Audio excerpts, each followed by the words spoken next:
a coalition to represent all Guatemalans and include members of the indigenous community in the democratic process. And you committed to expand access to health care and education, to combat the climate crisis, and to grow your economy.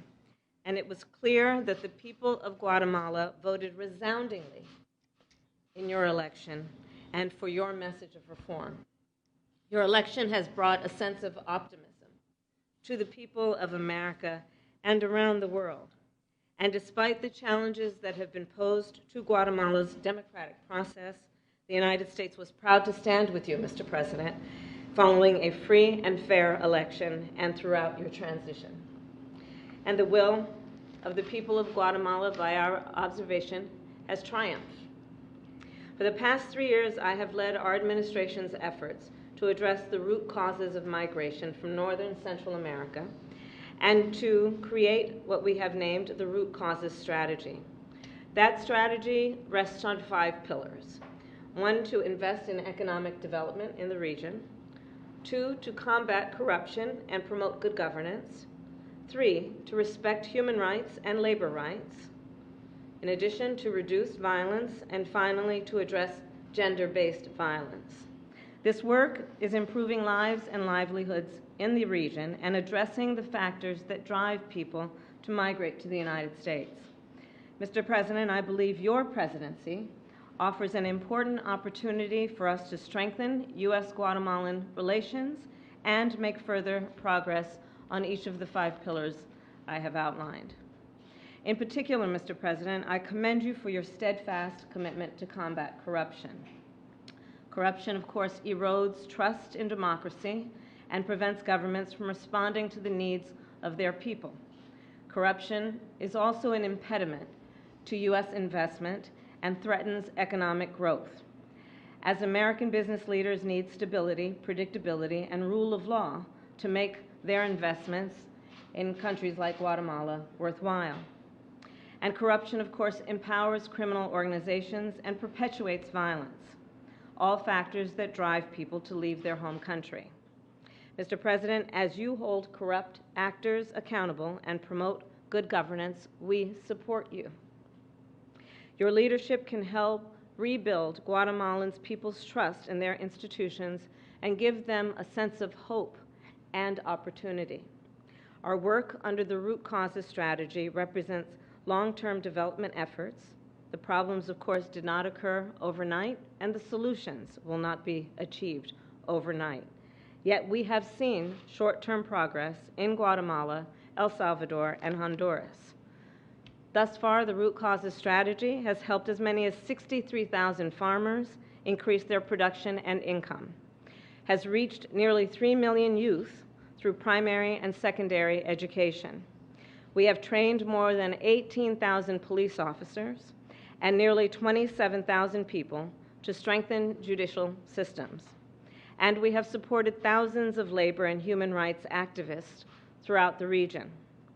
When I first started my work on root causes, I recognized that we needed to involve the private sector in order to have a lasting impact on irregular migration. A critical component of our strategy has been to increase private sector investment in the region to help create jobs and expand economic opportunity. I believe that public-private partnerships are essential to combine the resources, the experience, and the expertise of the private sector with the reach and the capacity that only governments can provide. And growth and opportunity will far exceed what either the public or private sector can do independently. To that end, we have established Central America Forward, an innovative public-private partnership that over the past 3 years has been fueled by CEOs and philanthropic leaders around the world. I am pleased to announce that as of today, this partnership has generated more than $5.2 billion in private sector commitments, with more than 50 companies representing financial services, textiles, apparel, agriculture, technology, and telecommunications.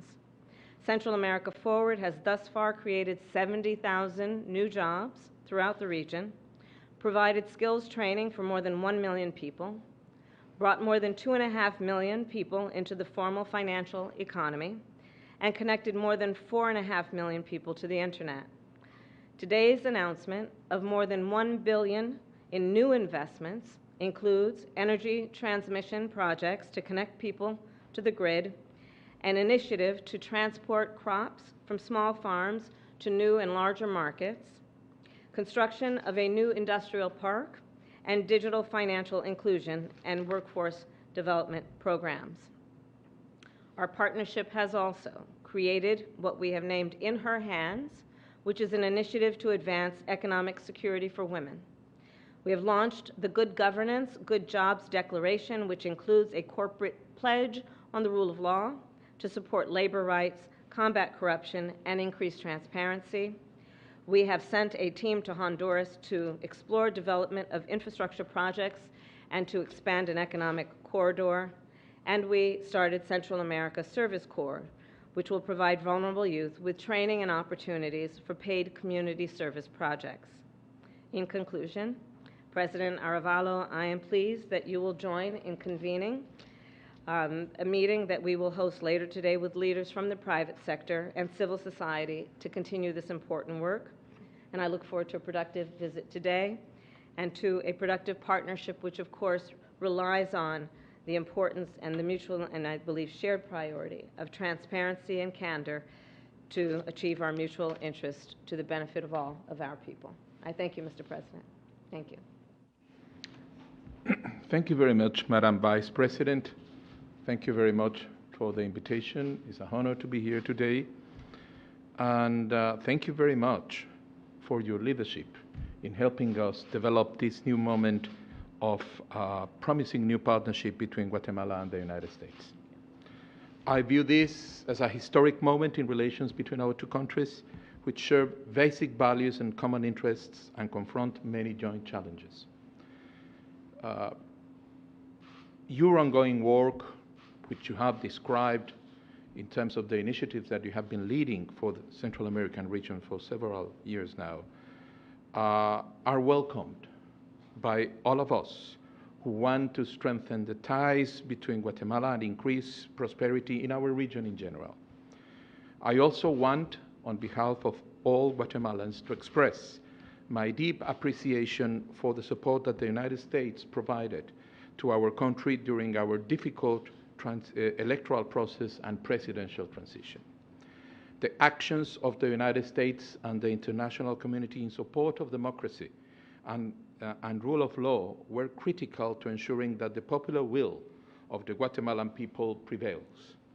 This meeting today reflects what we believe will be continuing strong support from the United States for our efforts to consolidate democracy, strengthen public institutions, and fight corruption, and promote economic prosperity and sustainable development that benefits all Guatemalans.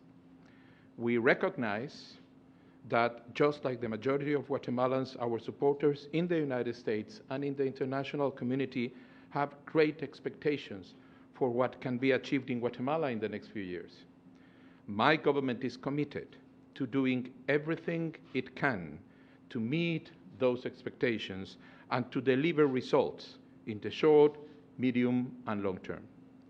And we also recognize that many of the problems we face are structural and long-standing and cannot be solved in a short period of time, nor without support and cooperation from the United States and other key international partners.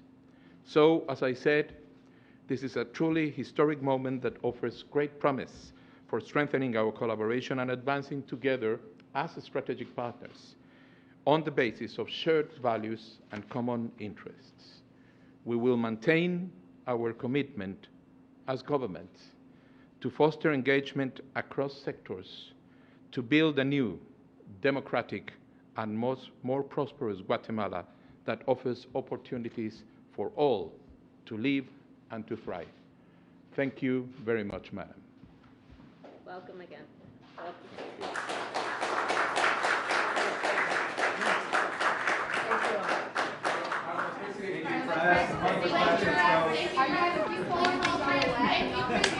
Please hold. Okay, Paul and Jim. Okay.